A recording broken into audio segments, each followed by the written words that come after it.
Hello and welcome to the Herbal Intelligence Podcast. Today we're going to be talking about inflammation. Is it your friend or is it your foe? Yeah, inflammation is one of those things that it's the root cause of every ailment, of every situation we find ourselves into. Indigestion, for example, IBS, and all the symptoms of IBS are linked to inflammation, sleep deprivation. All that is coming from inflammation. Yeah, so you can think of the emergency response team. You want to call for help, who shows up? That ambulance? Well, that's what inflammation is. So inflammation is your body's emergency response team. It's helpful in the short term, getting you where you need to go, but it can be problematic if it never clocks out. Imagine showing up to your job. You punch in, but you never punch out. That could lead to chronic fatigue, just being inefficient at everything you do. So in this episode, we're going to talk about what inflammation is, why chronic inflammation matters, and a quick tour of some of the studies that we come across in our findings, and then a few herbs that were tested or studied in humans, and then simple at-home rituals that you can try to help combat this chronic inflammation. And then just a quick disclaimer, this is just for educational purposes only. It's not medical advice, so definitely consult your doctor for any questions or concerns that you may have. Remember, we read the studies, you don't have to. Yes. Daniel, would you want to tell us about what inflammation is? Yeah, so we can start with your body's response. So why the body inflames to heal. So we have acute inflammation. So as we discussed before, this is the cleanup crew. So it'll wall off injury or invaders, give it that protective shield. Cells or immune cells will go there to help fight whatever's going on. If there's viruses or if you got that big cut or something and you need to go to the surface to fight off any bacteria that may have creeped in through that surface, and how that resolution process happens. So the problem where inflammation comes in is that this cleanup crew, this response, they stay in that particular area for way too long. The underlying issue as to why you were sick or what happened, like if you have a cut or a scrape or a bruise, for example, that's isolated to one particular area. Your body knows more or less when that cut, scrape, or bruise is healed. You'll see a scab form, you'll see it kind of get bumpy, then it'll start leveling off, then it falls off, then you kind of see the new skin underneath it before it gets homogenized with the rest of the surrounding area, and it kind of looks all the same. So that's one example of it. If you have an area like, let's say, inside your gut, you're not going to exactly see that. So if there's an area there that is in need of repair or is in need of help, the emergency crew goes there, inflammation surrounds that issue, and then it creates this inflammation. Well, the problem with the gut is that if you're eating processed foods, you're not giving your body the right nutrients it needs, it will keep sending the signal back to the brain that, hey, something's still not right, something's still not right, something's still not right. And so the brain's like, okay, well, what's the first thing we do, guys?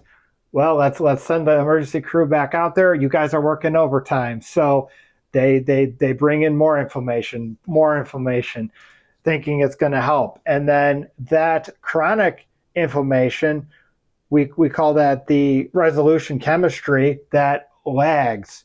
So the signals will stay elevated, and then you're going to slide towards more to a chronic issue. So what are some of the long-term negative effects of chronic inflammation? We can talk about the systems that are hit over time. So Daphne, what are some of the common symptoms of someone with chronic inflammation? Yeah, definitely. In addition to what you just said, indigestion is one of it, because when that cleanup crew comes in, and definitely it won't be able to get the job done because if you're affected by the inflammation and it's from digestion, you're definitely still taking in all the causes. In this case, it may be food, like processed foods, and that way you're going to find yourself having the different symptoms of IBS, gas, pain before or after food, bloating. And another thing is like sleep. If you find yourself you're not sleeping well, that could be a cause of inflammation. And another thing is chronic stress. Because your body is trying to help itself get to the best it can be, you find yourself like you have this chronic stress, chronic fatigue, and also gaining weight rapidly or losing it rapidly without any reason why you're gaining this weight or you're losing it. That could also be one of the symptoms of inflammation. And yeah, definitely having infections, that's big. Parasites, and one of the herbs we have for addressing inflammation is garlic. Garlic is good really in killing the parasites, but this has to be organic garlic with no heavy metals, no artificial flavors, no drama, just 100% organic. And we also have some of the causes. So like we just mentioned about like processed foods, and you also find like chemicals, toxins you use in your everyday life. And also you find yourself like if you had an injury and you're finding yourself you're swelling your, let's say your joint, pain in the knee, you had an injury and it keeps on filling up with fluid, that could also be a symptom of inflammation. Definitely we talked about digestion, and remember, wherever there is pain or joint, whatever pain in your body, there is also inflammation. So inflammation and pain go hand in hand. So also on a high level, some of the herbs we have for inflammation and includes boswellia, which is good because it blocks the formation of inflammation molecules, and also the green tea, which lowers oxidative stress, and chamomile, which helps to remove inflammation in your digestion and the gut, which is big because everything starts from the gut.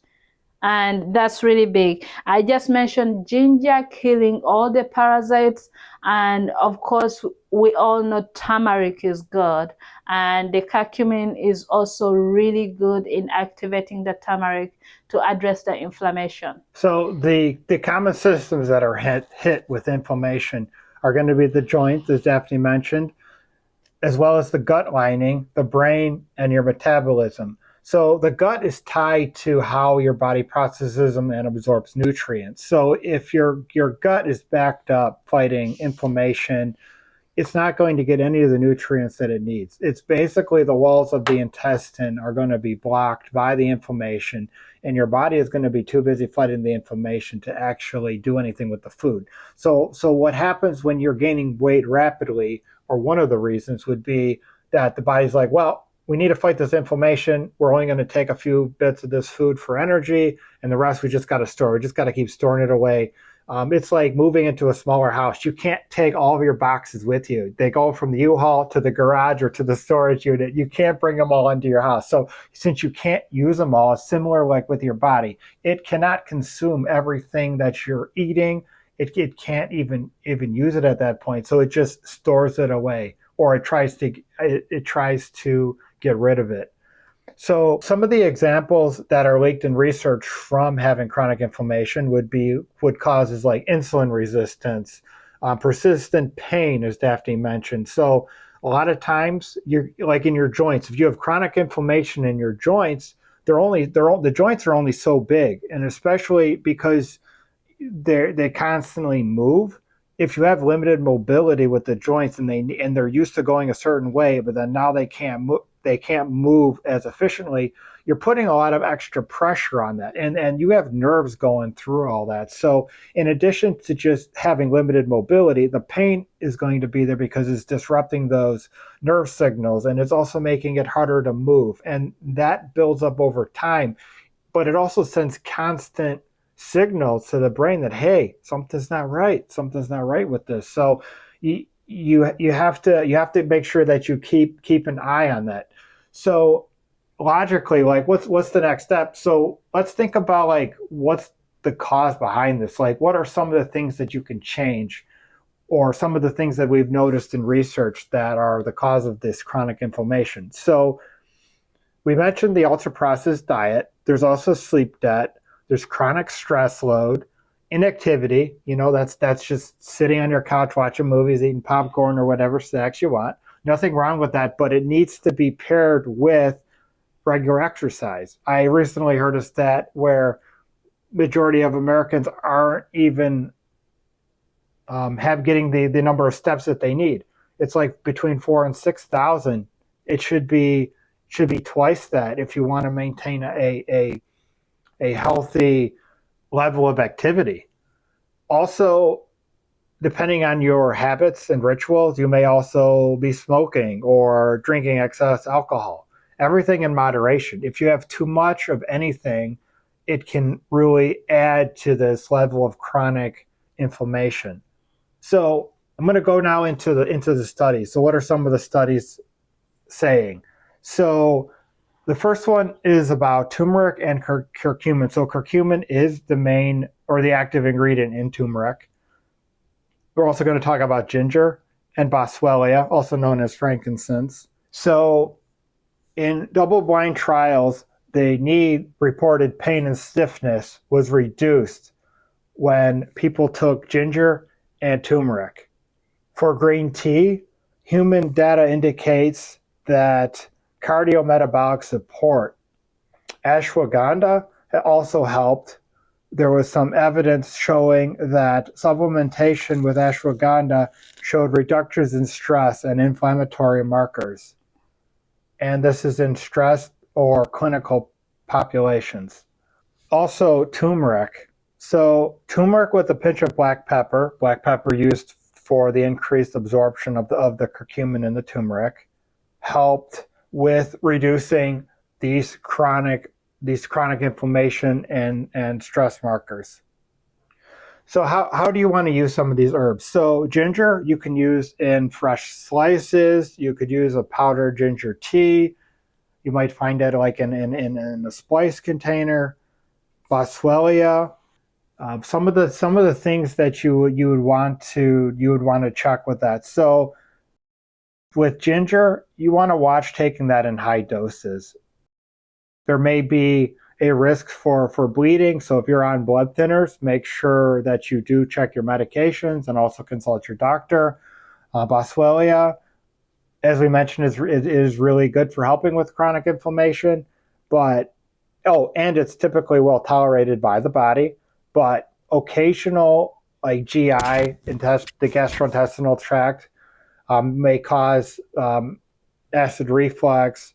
So you want to get a high quality. Like you'll see this more common in lower or least expensive items. You want to get something that's high quality, organic if possible, and doesn't have a lot of preservatives and chemicals. Because the idea again is to help your body heal, and not to put more junk into it and increase that load. Green tea is good. So green tea can be stimulating. It does have caffeine in it. If you have too much of it, though, in excess, there are some liver-related conditions that can be caused from it in high doses. So to reduce some of these effects, again, don't take a lot of green tea. But if you are taking green tea and it does start to like have a little effect on you, take it with food. For ashwagandha, so this one is extremely well for managing stress. It is a great adaptogen. It's very powerful, especially in the morning. The warnings with ashwagandha, though, is that it is a diuretic and you are already dehydrated when you wake up. So You want to drink a full glass of water immediately when you wake up. I would wait 30 minutes to let the water absorb, kind of set the tone for the day.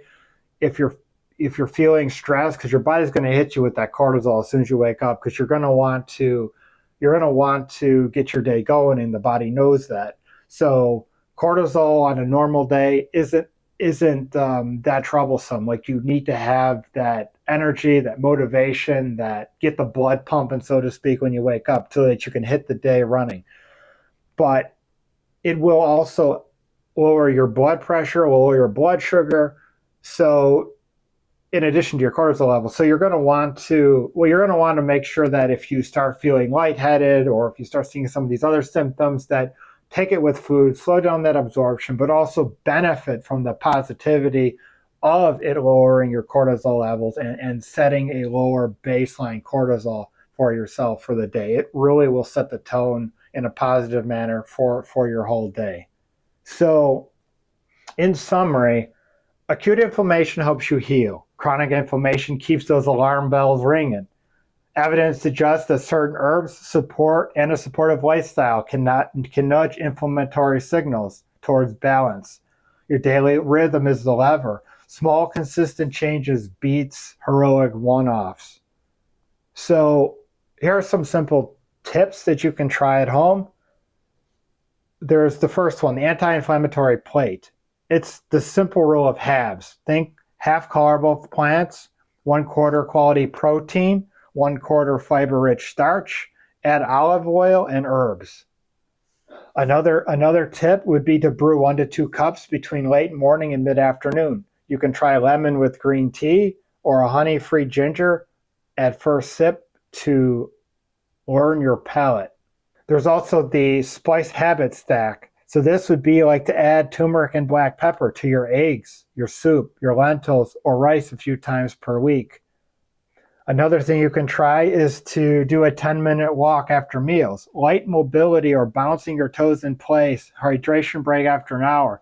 This will get the blood flowing. After eating, it'll help with the digestion. It'll also, to help with a stress circuit breaker, you're going to want to do box breathing. It might be 4 seconds in, hold for 4 seconds, 4 seconds out. Some people like to inhale for 4, hold for 3, exhale for 6. As long as you're doing something of that manner consistently, that will also help. The whole stress response is a neural circuit. So if you feel some of your symptoms coming on caused by stress, you're going to want to recognize the symptoms right away. You may want to write down all of your stressors, like what's causing your stress. And then when you're cognizant of these, the onset of the stress, you're able to break it. So do your box breathing, go for a light walk, do some of these things that will help with your coping with the stress, but also trying to establish that a lower baseline cortisol level. For your sleep wind down at the end of the day, you're going to want to dim the lights, maybe 30 minutes to an hour before you want to go to bed. You take a warm shower, get that notebook out, do like a brain dump. You can write things that you just want that happened during the day, or write 5 things that you're grateful for the day. That really helps. But having a constant or consistent time that you go to bed is probably the most powerful thing you can do. Your body recognizes it, because we all run on a circadian rhythm, which is between like 23 to 24 hours a day. So your body generally knows the time of day. Hey, I should be waking up at this time. I should be eating at this time. I should be going to bed at this time. So it may take a day or two, but your body will thank you later with restful sleep, as well as feeling better and less stressed throughout the day. Getting that hydration in the morning sets the tone. Don't look at your phone 30 minutes before you wake up, or 30 minutes before you go to bed. The blue light, it's been studied to show that the blue light from your phone actually disrupts your sleep quality at night. So in conclusion, aim for the calm signals. We want to fight inflammation. Remember, not all inflammation is bad. Some of it is good to start. A little bit is good. Chronic inflammation is bad. We don't want that. No, definitely not. So I've noticed that some people, when they take the tea with all those ingredients, their gut is triggered. And usually someone will feel some cramps. And if they have any parasite or if they are backed up, usually all that will be able to come out. And this shows you like how much the inflammation affects the gut. And if you take in the herbs that addresses the symptoms and causes of inflammation, then your body will be, it's like being locked up. When someone opens the door, you just run outside. You want to be free. So it's your body's way of responding to, or it's a relief. It's finding the relief it needs. And it's releasing everything. And I mean everything. Yep. So thank you for listening to this episode of the Tea Relief Podcast. We hope that you find it helpful, get some of the tips, and we'll see you in the next episode. Thank you so much. Thank you.